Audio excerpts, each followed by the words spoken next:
So, welcome to Talkin TUF podcast 52.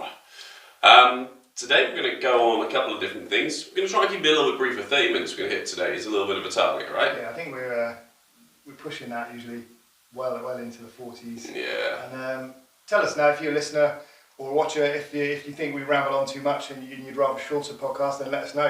If you'd rather us not be here at all, that's something to tell us about. Turn off your headphones because we're going to stay here, man. We like to polarise, don't we? But we do want people, obviously, just give us a shout out if you do enjoy our content and want more of it and any topics and things you want us to discuss and talk about, then yeah, do share, please. We're staying regular with this. We do have other things going on at the moment. It's a crazy time. We want to up this and we will up this, but I think once again it's being consistent, it's going with something, and it's just not being perfect all the time, you know, obviously far from with this, don't get me wrong, but you know, when you strive for that whole always having to be perfect all the time, it's just, you just end up not doing anything, right? Yeah. We do, you know, it's Brad's from analysis or whatever, and you know, it was, we always do with this podcast, I always feel like there's so much more to go into this, and there is.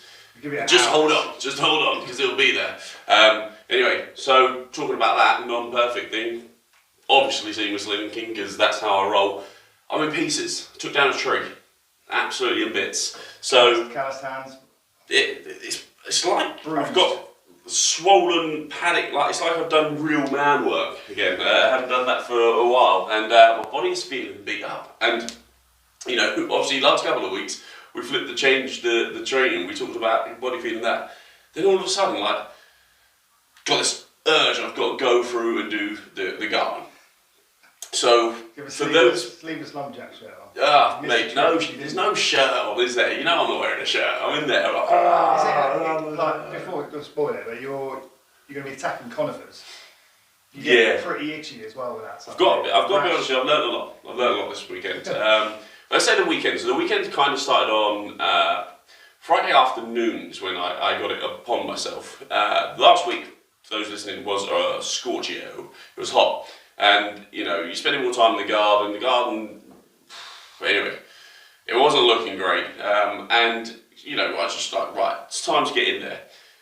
For those people who know me, know I am not a DIY guy. I am possibly you don't let me hang photos up, do you? I mean, if there's anything going on in the unit, I'm the guy who's doing the hoovering to, like, clean up after the dust. I'm a holder, I can hold things, but not even great at that. So, I'm at home. And I've called up a guy, a tree surgeon. I'm like, right, I've got these two monster conifers, I've got loads of bushes, and I know from like a gardener perspective, there's an opportunity to keep a fairly nice looking garden with what's there, but it just doesn't work for Sue and I. Like, we're not those people. I mean, there's all sorts of bushes and things and whatever. I mean, I'm pretty sure we were growing a spring onion. I'm not sure how.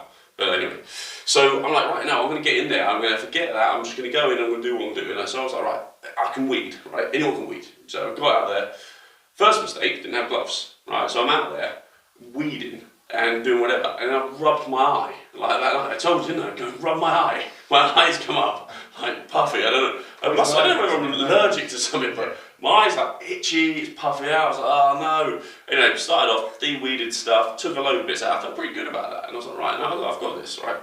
So, carry on, I'm snipping stuff, and when I start snipping stuff, it's like a bad hairdresser, right? You cut it at one point, like, oh no, I've got shorter there, I'm gonna have to go shorter there. Next thing, I've got no tree. Leaves. There's no leaves, it was twigs. I'm like, well, I've got twigs, I don't really love the tree, so I'm taking out the tree. Snip it all down, and I'm left with these like weird like root things hanging out. I'm like, well, they've got to come out, haven't they? So I'm like, how do I do that? I don't know. Luckily, I've got a spade, so I start bending this spade, trying to get out. I mean, like, listen, the guy who's a professional would have been perfect, right? He was going to cost money, but he'd have been more effective, a lot quicker. The tools. He had the right tools to do it. He's done it a million times before, and that's fine. For me, do you know what? You can come out till like nearly August, and it was just kind of in your head. And sometimes when you've got the energy to do something, do you know what? It may not have been perfect, but it's my garden, right? I'm gonna just do it, and if worst case scenarios, I might get through it. I might get a good result. I've got the energy to do it. I'm feeling like I'm gonna achieve something, and I did.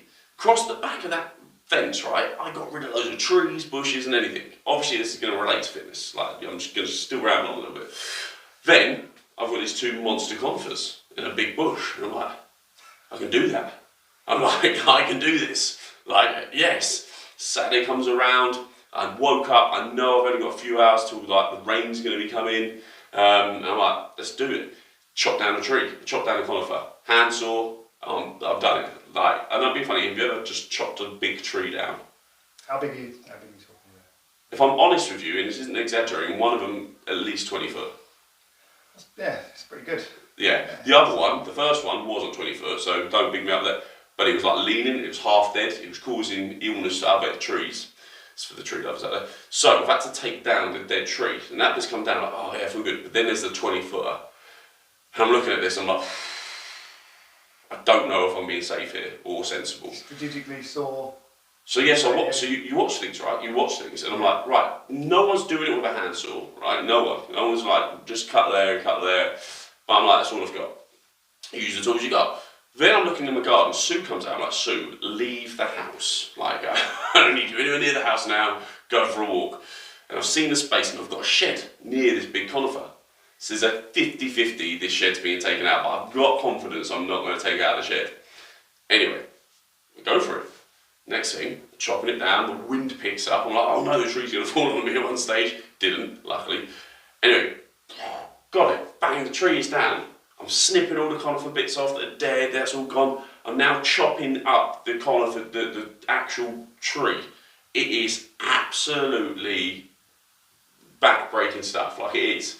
Going through it, then you've got roots. I've dug out a couple of roots at the front garden, that was like unbelievable. Like I can imagine, you know, like I'm guessing it felt like a root of a tooth, like you get, and when it comes out, that feeling is incredible. And I got this root out. Anyway, try to take on the conifer root, different story. Completely different story, right? It is humongous. I'm battering it with this metal bar, I'm like sawing stuff, I'm digging, and I didn't get there. So no gardening tools, pretty much just some scaffolding and it was like, it's a proper thingy bar my friend dropped off. It's like a big like lump bar thing. Then I had a handsaw and a shovel. Anyway, I'm battered, I'm wrecked, we're doing this and just trying to get it out, it just doesn't come. And I guess at that stage it was kind of out of my league. But the bulk of it, like I took on a huge amount and achieved loads. And at that point when I didn't get the root out, I was almost like, oh, I felt a bit like I'd failed. And then I stepped back and I was like, that is ridiculous. Sue come back, she was like, oh my goodness, like what have you done? Like you've completely, how have you done that? And she was mega like, almost proud in a weird way, because like I'm useless, right? So you can imagine a man who can't hang up other things, taking out a whole garden. And I was like, yeah, this is wicked. So then, instead of focusing on that, like I've lost on that tree root, which by the way, I'm pretty much saying no one can do it unless they've got real tools. I looked at everything else, I was like, yeah, winner. And do you know what? It was just because I had the energy to do it, and my fear of leaving it there any longer was greater. You know, I didn't want it. The pain of seeing it every day was upsetting me more. So let's run this fitness, right? The basic thing is, if you can get help, do it. It's a smart thing to do. It may cost you a bit of money, probably save you a lot of time, a lot of beat up body, and you're just going to get through it quickly. But sometimes it's not always there. And sometimes you want to kind of do some stuff, try it, because you'll learn something, right? And give it a go, rough it, okay? You know, I roughed it. I went out with no gloves, second day with gloves. I learned a lesson. I didn't want to get poison ivy or whatever, it wasn't my eyeball. You know, I snipped some things down. I learned how to get a root out, and certain ones did come out, some ones did need more digging, other things did. I can do it. Like, I could do more than I believed I could ever do, really. I was over the moon, and with that energy, got me more energy to do the next thing and to keep me going, so I felt more motivated because I was seeing a result as well. Like every time I was chopping down a bush terribly, for me it was good because it was clearing out space and it was giving me more space to do what I want to go and do next, right? Yeah, I was saving a few pounds, probably not a great deal in the end. I'm still going to have to call someone to get out of this route, right? But you know what? It kind of felt good. I felt good, and what we would do, I was learning along the way. Yeah, I was YouTubing some certain bits. I mean, to be honest with you, at one point I was nearly setting a light to trees. I think I told you about that. You said that was a good idea, so I didn't do that. You know, so some things are rubbish, And you can see some rubbish on the internet, right? It's like the fitness thing. There's loads of things where everyone's like, yeah, just set a light to the tree. Yeah, if I'd set a light to the tree and I don't know what I'm doing, there's a good chance I'm going to set a light to the shed, the fence, the A1's in trouble. So it's like, right, know my remit, do the simple things that I know I can potentially do, keep the energy going. When I've got the energy, just keep doing it, going, enjoy it. And then, you know what, sit back and look at what you've achieved. And celebrate that win, right? I mean, I had a few beers and just chilled in the garden, almost sat overlooking this mud sort of, and I was like, yeah, that's my mud. I really that mud. It's horrendous. If anyone's walking in my garden now, they're like, what's happened to your garden? I'm like, well, I know. How good is it? They were like, no, it's terrible. But then there's the other things, and you don't always win everything and every other thing. And then at that stage, when it gets to the harder problems, then yeah, you will have to call in the experts. You know, you might have to learn that a little bit more. You might have to get somebody to support. And you know, I do believe in outsourcing or getting support. Like, once again, with fitness, with coaching, food. Colin, right? Colin, for the last couple of weeks has. I mean, he does meal prep stuff, and I've had his meals, and I've done it for good reason in my head. And I think for a lot of people, like, yeah, but you know, it might cost X amount per meal, and you can probably make it cheap. Yeah, I know I can make it cheap. I've done it for my whole of my life, but right now we've got a lot going on. I knew my nutrition wasn't on point, and I know how that really affects me. Like, it does, and training's been harder, and this and the other, and you know what, I just wanted to put my energy into other things. Not just the time making it, but the time thinking about what to buy, how to make it, and just actually, it takes energy, yeah, it does take a lot of your brain power, and if you're using that on a day-to-day basis for other things, then you've got to switch it and go, what do I want for dinner? What do I want to make for tomorrow? What do I want? Yeah, these two do take a lot of energy, so, and so you're paying to save your energy, your brain power, your resources. But all of these things, it sounds really silly, right? I look at things that give, in all aspects of my life, right? Sleep, you know, that's probably going to go down the sway soon. Nutrition is always, no matter what you're looking to do, whether it's your fitness, whether it's your weight loss, whether it's cutting down a tree, you know, you need to be fueled, right? There's all these different things. Anything you're doing, if you're fueled better, so if you're eating better foods and you're giving yourself what your body needs, your output is going to be better. So that, for me, couldn't be any more of a higher priority in some respects. A, I want to be eating foods that I enjoy. B, it saves me cooking it, doing all these different things. C, I say to Colin, I want X amount of protein, vegetables and that. Because sometimes I do get lazy with my cooking. Yeah, I'm eating potentially the right fuel, but it might just be a chicken breast, half a microwave bag of rice and some frozen vegetables. Yeah, it's fine. And there's no drama with that, and that's absolutely cool. But I was getting to a point where I was like, I'm fed up of just bodging it. And he's bringing in different recipes that probably, you know, take him half the time with me. I then, in the morning, I'll save a good 15, 20 minutes because I don't have to get up to cook the chicken if I haven't cooked it the night before. So I'm not worried about it the night before because I've got other things to worry about, whatever. Or I've got time with Sue, you know, and that's allowed. You're allowed downtime and you need it. And then I get up and I come to work and I've got my meal ready and I'm eating good, I'm eating tasty, I'm doing all these things. For possibly the sake of £1 or £2 a meal more than what it would cost me to make it anyway. And then if I go, right, for £1 or £2, it's, you know, however many minutes of, so it's actually probably saving me money if I was to put time and money together. But not many people see it like that. But the reality is I feel 10 times better since I've been doing it for the last couple of weeks. I'm not going to do it forever. I'm not, like, I can't be reliant on somebody else forever. But whilst I see the value in it, I'm going to do it. And whilst I've got the ability to do it, and everyone's like, yeah, it's expensive. It depends what you see as expensive, right? Where you value your time, what you see doing. For me, being ultimately and optimally productive, healthy, supporting my training, supporting my work, supporting my body. You know, it's pretty good to have a good immune system, we know that, and what helps with that, fueling it right. Yeah, is it expensive? It's expensive, I mean, it's all relative, I suppose, because you've got people who happily drop £20 a person on takeaway on one meal. You go down on that, plus alcohol, do that weekly, that becomes expensive, but it's like a treat as such. Yeah. It doesn't really serve you. Yes, it's great emotionally, it's like, oh, I feel good, I've ended the week, I've capped it off with a nice takeaway and some drinks.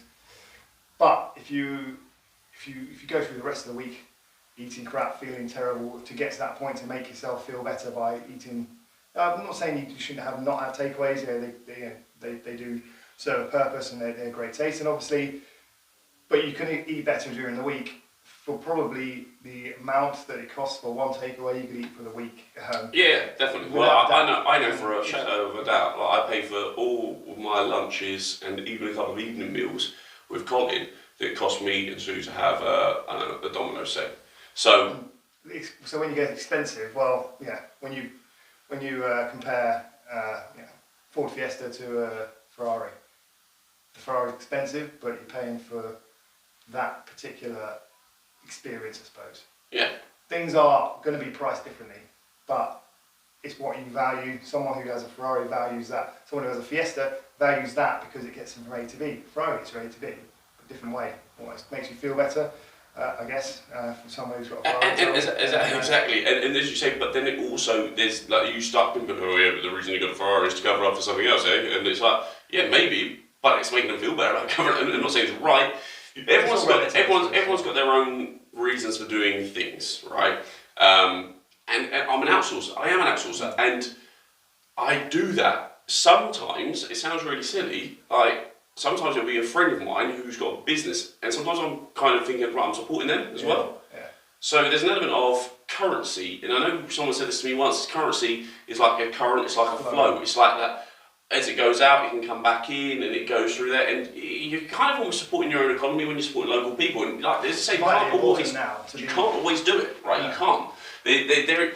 But for me, it sounds really silly. I know that work here might have been a bit slow, and Colin does a little bit more on the side. And do you know what? Yeah, don't get me wrong. As you know, I know we've all taken it financially for sure.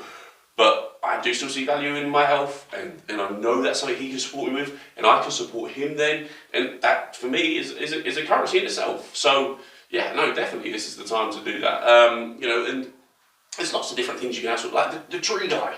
I knew the tree guy from school, and I still want to get him out and do bits, but the reality is I've had to tighten my strings a little bit because of things going on.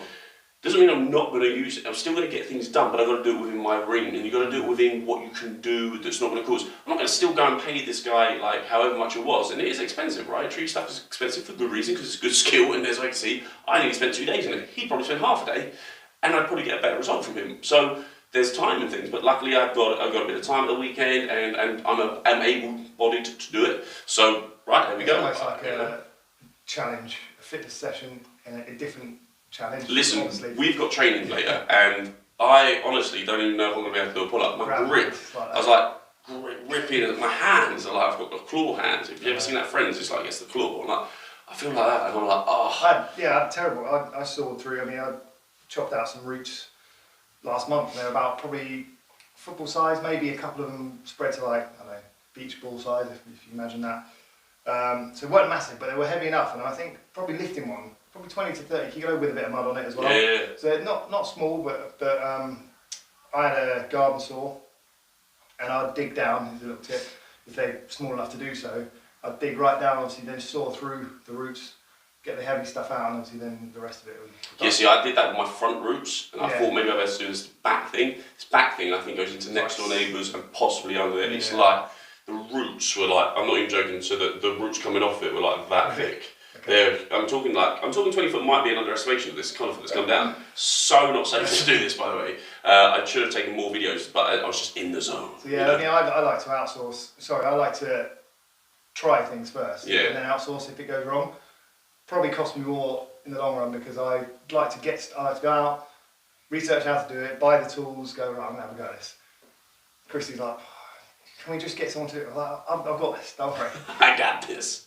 Sometimes it goes wrong and I have to go buy more stuff to fix the problem that I've made, but you learn, right? But you say you're learning lessons, so the reality is that there's different ways. I'm not saying one's right or wrong, but I think if you've tried, like you, right, and like me in some respects with this, I've done some things, I've tried some things, I've been successful with certain things. If you've tried multiple times and different ways and whatever, multiple diets, different training systems, whatever, and it's just not happening, then call in the experts. Call in the unit fitness, but you know, come on, because we've got systems and things, and we've got the tools. Like we've got everything you need. And sometimes it could even be right if you can imagine me right getting in there, and I'm giving it the graft, and this is all good, and then the gardener guy comes along, right? That's the guy's name. And he's like, right, just try that now. Like you just said, oh, dig down and try this. I'm like, oh, So sweet. And you've guided me to success. You didn't have to do it all for me, but you've guided me. You've given me all the tools that I needed, the knowledge. You've come in with like 2 simple tips and gone, right, well, if you dig around, snip the bulky roots out, that's probably what I've used if I had them, and then you lump it out, rather than trying to, you've given me a tip that I can use, right? So you say you went to YouTube to look for these things. So if you're struggling with something, YouTubed it, found someone who had a solution to that, watched their little tip, you're more likely to then go back to that person, right? Because they're like, that worked for me. But I've got to be honest with you, you've got to find what works for you as well, because like there's some absolute, I was probably classed as a bit of a, you have to cipher through it, and I suppose if you didn't know, you could just do something ridiculous if you didn't quite have the smarts, and there was this one guy who was like, just chug the kerosene in, man, throw something on. As you can imagine where he's come from. Chug that in, let that mother burn. And it's like, I was like, wow, that's my house gone. Like, if I listen to this guy and I don't think twice, I'm literally, well, there'd been a bushfire on my head. So I'm like, right, well, that guy's a loony. But he's obviously a loony. The problem is with the fitness industry, they're not so obvious. It's like, you've got the guy, oh wow, one of our clients tagged us in that magic rub or whatever it's called. Magic rub. He's literally this guy, and I can't. I'm not having it. I can't believe it still goes on. It can't still go on. Facebook that must have been a monitor joke so much on the Facebook thing now, right? You can't put weight loss. You can't put this, but you can put a guy rubbing cream on his belly who so-called is like got a beer belly, whatever. Rubs it on. He's like glistening abs, like. Hasn't eaten carbs for 12 years. He was clean shaven when he was overweight, and then when he was lean, he had a beard. So it's 8 weeks later, it's just a cream. It's a cream, yeah. I want that cream because I'd love to have the face cream thing because my mate, I'm not going to throw him under the bus, right? And so he's got a bit of a balding spot. He's actually got though. I reckon it looks like Italian herbs. I've never seen it. Shakes it on. Hair follicles, and mate, his little patches going. I'm like, I'm going to get something and just start chucking on my face, around my cheeks to get like a proper, not my neck, that's got a lot of hair, but do you know what I mean? But so like, it's like, does some like, so it makes you go, does it work? Like some of these crazy things. Listen, the wind won't pick up. If it does, I reckon that hair's blown back out again. But I think on the beard front, I've got to keep it a little longer. It's going to be locked out when we're back in gyms. Was this like a lockdown? I was going to be like, it didn't really say, but I was like, when we get back in, I'll probably just shave it off. You kill this, isn't it? Another 3 weeks or 4 weeks, whatever it is. That we're. It always makes me laugh when you shave your beard, because I look at you for about 5 minutes in the morning. It'll be 10 years. He's had a haircut. He's had a haircut. He's got no hair. He's definitely not had a haircut. He has had a haircut, but the other way around. And I'm like, it always takes me 5 minutes to realize what's going on. What's going on with you? Like, what's happened? What's happened to Rob? Something different. I don't know, maybe so on the beard front, I don't know. And that is your new thing, isn't it? It's the twist of the moustache. It's got so long that I'm actually twisting the ends of the moustache. I weirdly get something quite rank, and we'll talk about that. I get I don't know if it's like a weird hair that always grows out my lip if I start to grow my moustache too long. It's the most annoying thing in the world. Do you ever have anything weird that no? Is that a weird thing? Just keep it trimmed, really. Yeah, no, I've not got a nappy. It's either all off or just it just grows everywhere in weird areas. Yeah, fitness industry is a strange place, and don't buy ab cream. There's a lot of people please, who probably try and show their best side without the failures, and definitely. And it's kind of like something to live. Yeah, people always feel like they have to live up to what they see on Instagram, on Facebook, on whatever, and on TV shows, on whatever. Yeah, that's all quite. We're going to say it's fake because it's manipulated that way to show you the best side, and we know that the bodybuilding, we'll call it, we'll lump everyone into bodybuilding as such, but the physique competitors and all that get their best photos done when they're at their peak and release those across the year. So it looks even like those, though, can I just say this in case people don't realise? Even those, Photoshopped. When I say photoshopped, they're touched up, right? Like, I remember having a thing, and I was in the best shape of my life, and I remember getting one photo once, and my abs were lined up. I'm like, my abs aren't lined up, without being a wally, right? They're wonky, and they're almost lined up. It's like, how has that happened? It's like, all I've done is just slightly shifted. I'm like, wow, so you could literally make my body different then if you wanted to. Is that the ability? And he's like, for some people and certain shoots and stuff, they get super lean, which is great, and then they can almost blow them up into certain sites, like so they can like blow up certain areas. I'm like, so I don't need to work out anymore, right? I'm going to go to the guy that's happy to blow me up. I'm just going to get into like mediocre lean shape. Just get super lean, because that's what you need, so you can see the detail, and just make me bigger. That's like, then you see me in the street, like, sorry mate, what happened to your shoulders? I don't know, they left them with the camera. Like, you know, but people will be going and chasing this. There are some people who've got massive shoulders and great bodies, and like, don't get me wrong. So, and that's the hard thing, right? Is you get these people who work so hard. You've got other people who work so hard and have a little bit of help. You get some people who work super hard. You get some people who work fairly hard, and then you've got kind of, without being rude, like it's down to who you've got and what you're happy with people doing. Like I wasn't happy for someone to genetically change the way I looked, because as you know, the reason I did it is because I wanted to learn how to diet properly. I say properly diet, I just hadn't really done it. Put myself under something extreme. To then get a fake result would have been like, well, why bother doing all that hard stuff? So I just showed what I could. But part of me kind of wants to go back and go, right, can you take that photo then and enhance it just so I can show what people can do? But then that kind of ruins the gig, right? I think, the people use it to sell things, don't they? I suppose so. Like app cream. The idea of perfection, and they think people are going to buy into that, and unfortunately people do. And like we know, it's not about being perfect. It's more about like what you want to do for yourself and get to, you know, if you don't need 6-pack, 8-pack abs or whatever. You don't need. I've got to be honest with you. I've got to be honest with you. And no, once again, you'll know that it's me being a bit more of the, I don't know, whatever, dick, right? And being that guy who had the beers, was travelling around, had abs, was whatever. It's not, people aren't impressed by it. If anything, it makes people hate you. People don't like people with abs. People who have abs aren't seen as fun people. They're seen as boring people, right? So people think you're boring, or they give you a load of stick. You can't, the guy who's like in normal shape, and that sounds, I'm not putting, normal shape's great, you know, I don't know what's normal, whatever, I know people about that, versus the guy who looks like he spends his life in the gym, right?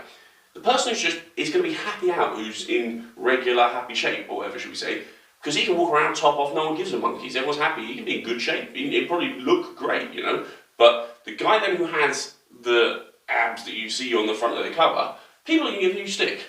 People are going to tell you to put your top back on. Should you be having that? Should you be? Yeah, no, and it's like, you can't, it's like, it's not worth doing it. You're better off, like, the amount of times you get this battle if you are in that zone, because you want to look, nobody's enjoying you. Nobody's enjoying that. You're not enjoying it, you feel uncomfortable taking your top off.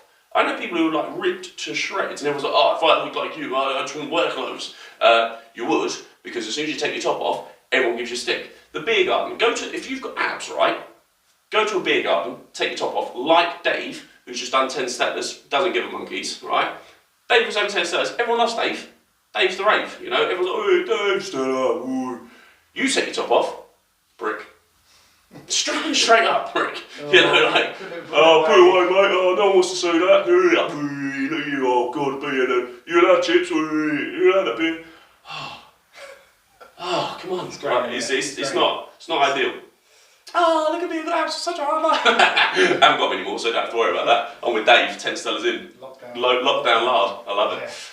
Let's wrap that up, okay, because we've got to go and see if we can do any training with my puffy hands and lumberjack limbs. You can see now. Lumberjack limbs, that sounds good, doesn't it? Lumberjack. That could be a programme. Lumberjack limbs. Get lumberjack limbs. Get lumberjacked. Boulder shoulders and lumberjack limbs. Yeah, because lifting roots, by the way, is tough. Like big heavy roots. That is like a thingy carry, like a yoke carry, not yoke carry. What's it called? Where you take the big old triangle. You can't. Anyway, I'll find out. That's a strong man thing. What it is now. It's like a tombstone. It is like a tombstone. Yeah. Is it a tombstone carry? Sure. Anyway, we'll call it tombstone carry because it is killer. I'm sure someone's going to tell us something. Yeah, hopefully. Yeah. Guys, thank you very much. I actually enjoyed that one. It was rambly, but it felt like it was rambly. How long did that go for? 29 minutes. Rambly. Yes. Solid finish. Just try it.